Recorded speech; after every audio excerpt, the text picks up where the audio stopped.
In today's video, I want to talk about how much money you can spend in retirement, or another way of talking about this, your retirement income. But I'm going to do something a little bit different. And I'm going to talk about three different approaches to generating retirement income.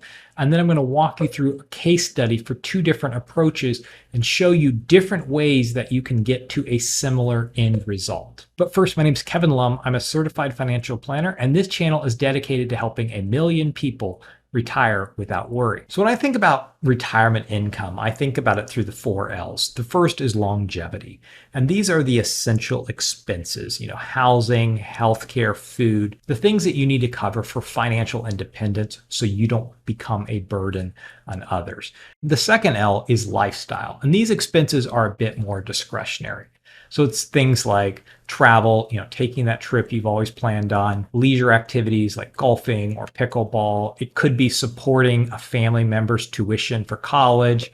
It's things that you want to be able to do in retirement. They're not required, but they make life more enjoyable. The third L is liquidity. It's about having money available that you can tap into quickly if you have an unexpected expense or emergency. You just need some money that you can access at a moment's notice if you need it. And then the third L for many people is legacy. You would like the ability to leave some money to your heirs. So when thinking about retirement income, I think about it through the lens of those 4 L's. Now, with that alliteration, you might rightly suspect that I come from a long line of clergy, but I actually borrowed those 4 L's from someone else by the name of Wade Pfau. So when thinking about retirement income, I want to make sure my income can support those different areas. It can support longevity, that I just have enough money to live, that it can support the lifestyle that I want during retirement, that it supports some sort of liquidity, that I have money that I can tap if I need to.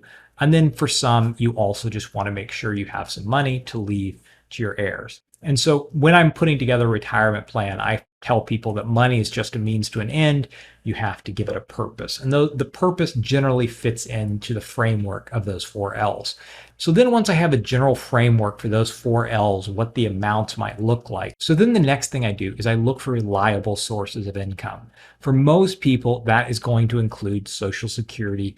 It's inflation protected. It's backed by the federal government. For others, it might be some passive income that you have coming in that's fairly guaranteed.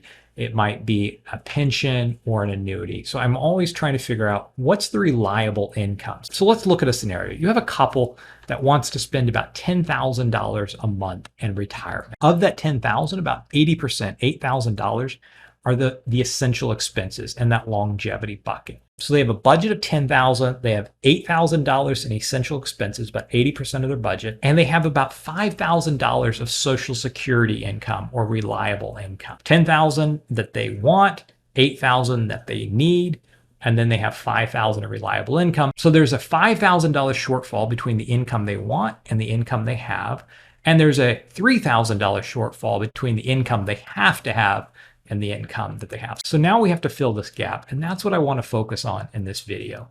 So the first approach is the most common, and it's a probability-based approach. So what you're going to do is you're going to look and say, okay, I need $5,000 a month. What are my assets? And you'll see you have $1 million to $1.2 million in your investment portfolios. And then the question becomes, how much can I safely pull out of that portfolio? People often refer to the 4% rule, right? I can safely pull 4% a year. And typically the calculation goes this way. I need to take enough risk to make sure that that pile of money lasts throughout retirement, but not so much risk that I could potentially blow up my portfolio or be hit by the sequence of return risk. And the way advisors have done this historically is they will do a back test and they'll run these analyses on portfolios and try to see how much money can I pull out of this portfolio without it blowing up.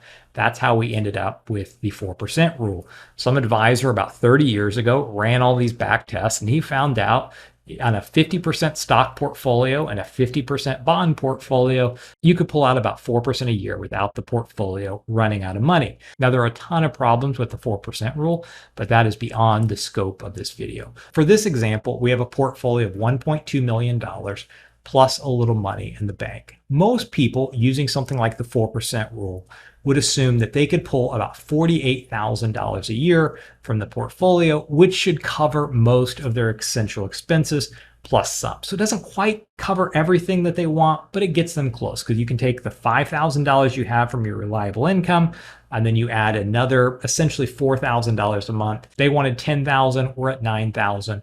We're getting close. Of course, with this approach, you have a number of risks. The first is volatility risk. And that is more of a psychological risk than anything. There's just something really unnerving in retirement about watching this nest egg that you worked your entire life to earn collapse whenever there's a market downturn. So the first risk is a volatility risk. The second risk is a longevity risk, right? You're going to run out of money because this portfolio is not growing fast enough to support the lifestyle needs that you have. And then also you have the sequence return risk, or as I like to call it, the income death spiral. And I've done videos on this, but essentially there's this point where your portfolio just kind of snaps and it just begins to decelerate really quickly. And it's hard to recover once that happens. But of course, for most people, they underspend, not overspend, because their fear of blowing up their portfolio or running out of money causes them to spend less than they could have spent during retirement. And then they end up with a giant nest egg at the end of the retirement, which if that was your goal, that's great. But many people would have rather spent that money during the retirement. But the fear of blowing up their portfolio on the probability-based approach, which is a real fear, causes them to underspend. So this challenge led academics to ask, is there a better approach than the probability-based approach? And one of the alternatives that was created was the safety first approach. So in the probability-based approach, you put your portfolio in 50% stocks, 50% bonds, or 60-40, and you kind of pull money out. So what the safety first approach attempts to do is they attempt to add more reliable income to the portfolio to cover most of the essential expenses. So instead of a 60-40 portfolio, what they might do is 60% stocks, 20% bonds, and then pull 20% out to either put into an annuity or into a TIPS ladder, or even potentially a bit more of that bond allocation they might take out and put into an annuity or to a TIPS ladder. What I want to do is I want to look at the probability-based approach and the safety-first approach using Right Capital. So we have two different scenarios. The variables are all the same, except in one scenario, they take some of the money and purchase an annuity. And in the other scenario, they have everything in stocks and kind of see what the outcome could be. So here we have Phil and Claire, and they have chosen the probability-based approach. Let's just look at their variables really quick. So they have $300,000 in the bank, 1.2 million in investments, 600,000 in Phil's 401k, 600,000 in Claire's 401k. They have $1 million home that's paid off. Their goals they have, or their income right now while they're still working, because they're 60, they're going to retire in 2 years. Phil has 120,000. Claire has 90. Phil's going to expect about $3,200 a month at his full retirement age. Social Security, Claire will have about 2,000 at her full retirement age. And then for their expenses, we'll go over to goals. They want to spend about $10,000 a month in retirement, and this is all inclusive. So now we can come over here and see what is the probability of success. An 82% probability of success. So now we can come over here and say, okay, they've got their invested assets. All goes well. They should end up with a nest egg of around $3 million, 2 to 3 million, depending on how the markets do. If they were my client, I would feel fairly comfortable. So just to look quickly, we're going to have them retire at age 62. And then they have their assets in a 60-40 portfolio. They're going to delay their Social Security at age 70. They have an 82% probability of success, which I feel comfortable with for this plan. But then let's come over here and look at their assets. You know, their money is invested in 60-40. Anytime you have bonds, you are exchanging safety for a lower expected rate of return. That doesn't mean that bonds always underperform, but historically bonds have provided a lower rate of return than stocks, but they have made that trade-off because they need the protection. They don't want to blow up their portfolio. And if all goes well, their ending account balance should be around 2 to 3 million. So that's kind of the situation for Phil and Claire. They chose the probability approach.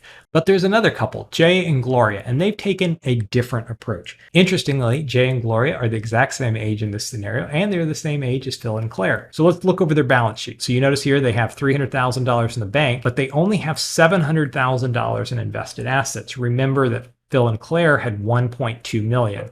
And the reason that they only have $700,000 in invested assets is they pulled $500,000 out and they purchased an annuity. They purchased an annuity at age 60. They put in $500,000. And then at age 62, the annuity should pay out. Well, let's just go look here. So just make sure we got everything right. Same salaries, same Social Security for Jay, same Social Security for Gloria. but Jay has this annuity that pays $37,500 a year. So if you look here, though, there is no annual increases. There's no inflation increase. And this is one of the challenges that I see with annuities. They typically, at least the ones that have a higher payout, do not have an inflation rider. So that means that you get $37,500 today, which on 500,000 is about 7.5%, at least with the 2-year delay, which is a fairly significant payout. The problem is that 37,500 is going to be worth significantly less 30 years from now because of inflation. But what it does do is potentially allow Jay and Gloria to avoid the sequence return risk. And once Social Security kicks on, cover most of their essential expenses between the annuity and their Social Security income. And then let's go over here. And so then if we look here, what can happen is Jay and Gloria can then take on 100% equity risk in this portfolio. But once Social Security kicks on with the annuity, most of their expenses are covered, so they can take way more risk in the stock market without being concerned about a giant market dip. So now we can come over here and see what their invested assets could potentially be at the end. And so instead of the 2 to 3 million, they could potentially have 8 or 9 million. So as you can see, the safety first approach actually could increase your ending net worth and allow you to have a larger nest egg if you ended up taking more equity risk. Now, you could also accomplish a similar strategy using a TIPS ladder, but the initial payout would be lower, but it would be an inflation protected amount. And so some people try to do something similar to an annuity, but they use a TIPS ladder to provide that protection. Now, don't go out and buy an annuity based on this video. Annuities have their own risk, and they're also ripe for abuse because the commissions create an incentive structure that is not always healthy. As they often say, annuities are sold, not bought. And I've met a lot of people who regret purchasing either a life insurance policy or an annuity, partially because once the money goes in, it's often very hard to get the money out. And this gets to the liquidity issue. What many retirees want is to know that if they need to tap into their $1.2 million, it is all available for their use. And if you take that $500,000 and you give it to an insurance company, they're going to lock it up, and it's next to impossible to get that money out. On the other hand, you're also going to get a fairly significant payout, at least early in retirement. And the numbers I used in this scenario are real numbers. I took the dates for Gloria and Jay's birthday and sent it over to an insurance agent, had them run those numbers of what it would be if you took someone who's age 60 at their age, put in $500,000 and claims at age 62, what their payout would be. And the carrier I chose is a well-respected carrier. So those numbers are actually possible right now because of the higher interest rate, but there are downsides and risks to annuities.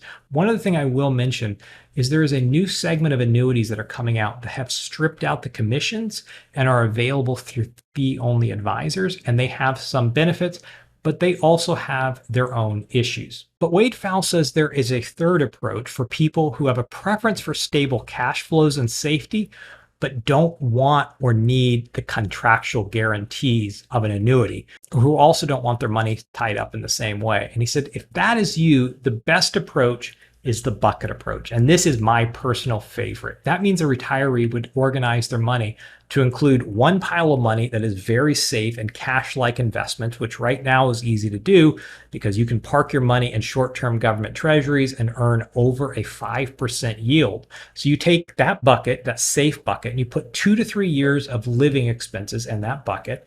And then you have a moderately safe bucket, typically intermediate term bonds, and you put another 2 to 3 years of living expenses.